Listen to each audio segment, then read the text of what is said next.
Hello guys, welcome back to our channel. और आज हम जिस मूवी का एक्सप्लेनेशन करने वाले हैं उसका नाम है ब्लैक पैंथर वकांडा फॉरएवर। दोस्तों, आपको पता होगा कि असल ज़िंदगी में ब्लैक पैंथर यानी चैडविक बोसमैन की डेथ एक कैंसर की वजह से हुई थी, जिससे उन्होंने 4 सालों तक लड़ाई की। और उसी के आगे की एक कहानी है कि कौन अब वकांडा का नया राजा बनेगा। उससे पहले अगर आपने हमारे चैनल को सब्सक्राइब नहीं किया है तो अभी कर लीजिए, ऐसे ही न्यू मूवीज़ के अपडेट्स के लिए। आइए अब शुरू करते हैं। तो मूवी की स्टार्टिंग में हम सूरी को लैब में देखते हैं, जो अपने भाई तचाला का इलाज कर रही थी, लेकिन उसके बहुत कोशिश करने पर भी तचाला की मौत हो जाती है किसी अननोन बीमारी से। और वकांडा के सारे लोग उसे श्रद्धांजलि देते हैं। और फिर सीन सीधा शिफ्ट होता है 1 साल बाद का, जहां हमें यूनाइटेड नेशन का सीन दिखाया जाता है। वहाँ पर वकांडा की रानी रमोंडा होती हैं और वहाँ पे सब लोग उनसे कहते हैं कि वकांडा ने वादा किया था कि वो वाइब्रेनियम को सबके सामने लेके आएंगे, पर आपने ऐसा नहीं किया। तो रमोंडा कहती है कि हम पूरी दुनिया का भला करना चाहते हैं, लेकिन अगर वाइब्रेनियम गलत हाथों में पड़ गया तो पूरी दुनिया तबाह हो जाएगी। और वो कहानी बताती हैं कि एक बार फ्रांस के सैनिकों ने उनके बेस पर हमला करके वाइब्रेनियम हथियाना चाहा था, लेकिन वकांडा की सेना ने उन्हें गिरफ्तार कर लिया था। और वो सारे देशों से कहती हैं कि भले ही हमारा राजा नहीं है, अभी भी हम अपने रिसोर्सेज को अच्छे से संभालना जानते हैं। और फिर अटलांटिक ओशन का सीन दिखाया जाता है, जहां कुछ साइंटिस्ट एक डिवाइस की हेल्प से ओशियन में वाइब्रेनियम ढूंढ रहे थे। तभी कुछ लोग इन पे हमला करते हैं, जिन्हें टेलोकन्स कहा जाता है, और ये अटलांटिक के निवासी थे। वो सभी साइंटिस्ट को मार देते हैं क्योंकि इन्हें लगता है कि इंसान वाइब्रेनियम की खोज में उनके लोगों को भी खत्म कर देंगे। और ये टेलोकन्स बहुत ताकतवर थे और इनके पास हीलिंग पावर्स भी थी। इनके ऊपर गोलियों का भी असर नहीं होता था।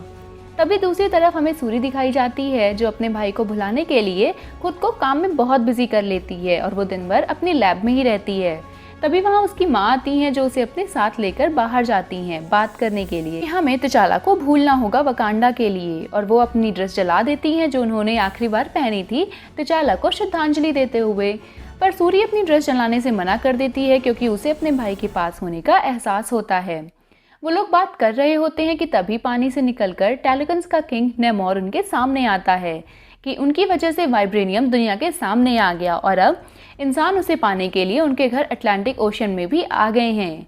और रमोंडा उनसे कहती है कि वाइब्रेनियम सिर्फ वकांडा में है। तो नेमोर कहता है कि वाइब्रेनियम अटलांटिक में भी है और वो खुद पूरी तरह से वाइब्रेनियम से लदा हुआ था।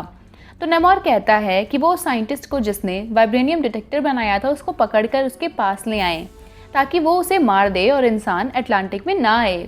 इसके बाद युकोई रमोंडा से कहती है वो सूरी को लेके उस साइंटिस्ट को ढूंढने जाएगी। और जब वो जाते हैं तो वो एजेंट रॉस से मिलते हैं और उन्हें वो साइंटिस्ट मिल जाती है, जो एक कॉलेज स्टूडेंट होती है जिसका नाम रिरी विलियम था। वो बताती है कि उसने उस डिटेक्टर को स्कूल प्रोजेक्ट के लिए बनाया था, लेकिन उसके टीचर ने उसे CIA को दे दिया। तभी वहाँ FBI के एजेंट आते हैं और वो तीनों अलग अलग होके भागने लगते हैं ताकि वो FBI को चकमा दे सकें। और रिरी अपने बनाए सूट की हेल्प से भागती है और तभी वहाँ टेलोकन्स का हमला होता है, जिसमें रिरी और सूरी बेहोश हो जाते हैं और वो लोग ओकाई को मार के पानी में फेंक देते हैं और रिरी और सूरी को अपने साथ ले जाते हैं। दूसरे दिन एजेंट रॉस अपनी बॉस के साथ वहां आते हैं, जहां उन्हें सूरी का ब्रेसलेट मिलता है और वो उसे अपने पास छुपा लेते हैं। दूसरी तरफ ओकाई वकांडा जाके रमोंडा को सब बताती है, जिसकी वजह से रमोंडा ओकाई को उसके जनरल पोस्ट से हटा देती है क्योंकि वो सूरी को नहीं बचा पाई। दूसरी तरफ रमोंडा सूरी के AI की हेल्प से उसके ब्रेसलेट को ट्रैक करती है और वो एजेंट रॉस के पास था। वो उन्हें सब बताती है। फिर वो सूरी की ईयरिंग ट्रैक करके जान जाती है कि वो लोग अटलांटिक में हैं। फिर रमोंडा नाकिया से जाके मिलती है, जो अब बहुत साधारण जिंदगी जी रही थी सबसे छिप के, और रमोंडा उससे कहती है कि उसे सूरी को बचाना होगा। दूसरे सीन में सूरी और रिरी अटलांटिक में होते हैं, जहाँ नेमोर सूरी को बुलाता है अपने पास और उसे एक कहानी सुनाता है कि पहले वो लोग भी इंसान हुआ करते थे और उनकी माँ जहाँ रहती थी वहाँ पे बाहर से आए कुछ लोगों ने उन पर हमला कर दिया उस जगह को हथियाने के लिए, और वहाँ जंग होने की वजह से बीमारी फैलने लगी और उनके लोग मरने लगे। तो उन्होंने अपने देवता से हेल्प मांगी, जिसपे उन्होंने उन लोगों को एक रास्ता दिखाया। उन्हें एक चमत्कारी पौधा कंज्यूम करने को कहा और उसे पीते ही उन सबके अंदर बहुत सी शक्तियाँ आ गईं, पर वो लोग ज़मीन पर नहीं रह पा रहे थे क्योंकि वो वहाँ सांस ही नहीं ले पा रहे थे। और फिर यही अटलांटिक में नेमोर का जन्म हुआ, लेकिन उसके पास काबिलियत थी कि वो पानी और ज़मीन दोनों पे रह सकता है और उसने जाके उन सब लोगों को मार दिया जिन्होंने उनकी जगह पर कब्जा किया था, क्योंकि उसकी माँ की आखिरी इच्छा थी कि वो उसी जगह पर दफनाई जाएं। फिर वो सूरी को पानी के अंदर अपनी दुनिया दिखाता है जहाँ सब कुछ बहुत सुंदर था और वो कहता है कि हमें उस साइंटिस्ट को मारना होगा अपने दुनिया को बचाने के लिए। लेकिन तभी वहाँ नाकिया आती है जो सूरी और रिरी को बचा के ले जाती है वापस से वकांडा, और नेमोर गुस्से में अपनी सेना तैयार करता है वकांडा पर हमला करने के लिए। और वो सब वकांडा पर हमला करते हैं जहाँ एक बहुत बड़ी भयानक फाइट होती है जहाँ रेमोंडा मारी जाती है और नेमोर वकांडा को चेतावनी देता है कि अगर वो बीच में आए तो वो सब कुछ तबाह कर देंगे।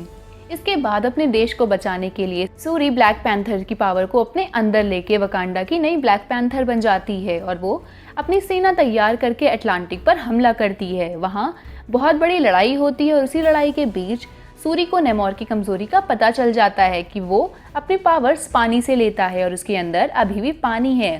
तो वो अपने बने डिवाइस से उसके अंदर का पानी सोख लेती है और फिर नेमोर को हरा देती है। और वो उसे मारने वाली थी लेकिन उसे अपनी माँ की बात याद आ जाती है और वो उसे माफ़ कर देती है और टेलेकॉन्स उनके आगे सरेंडर हो जाते हैं। अब वकांडा का नया राजा अम्बाकू होता है क्योंकि सूरी को अभी भी बहुत कुछ सीखना है।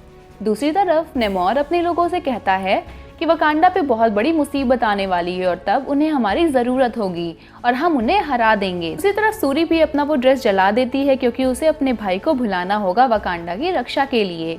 और इसी के साथ ये मूवी यहीं पर एंड हो जाती है। दोस्तों, आपको ये मूवी कैसी लगी हमें कॉमेंट करके ज़रूर बताइएगा और ऐसे ही न्यू अपडेट्स के लिए हमारे साथ बने रहिए। Thank you.